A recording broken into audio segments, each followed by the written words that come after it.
రే big boss Vihari, వరి నాటేది ఇప్పటికి పూర్తి అయింది. ఈ ఫుల్ వీడియోలో వరి నాటేది ఏ విధంగా అనేది, ఎంత కష్టం అనేది అంత పెట్టాను, అంత చూడు.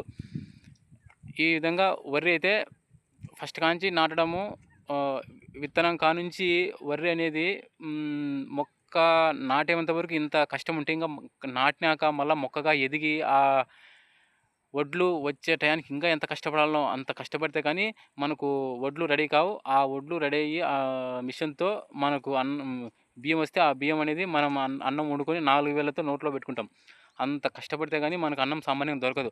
అలాంటిది బిగ్ బాస్లోకి నువ్వు వెళ్ళాలనుకునే ఆ ఛాన్స్ ఎంత కష్టం అంటే, నువ్వు ఎంత ఎంత గట్టిగా నీ బెస్ట్, నీ వీడియోస్, నీ యూట్యూబ్ ఛానల్లో నువ్వు పెట్టే మంచి కంటెంట్ వీడియోస్ అందరికీ నచ్చాలా, నీకంటూ ఒక గుర్తింపు వస్తే అప్పుడు నీకు బిగ్ బాస్లోకి ఖచ్చితంగా అవకాశం వస్తుంది. ఓకేనా?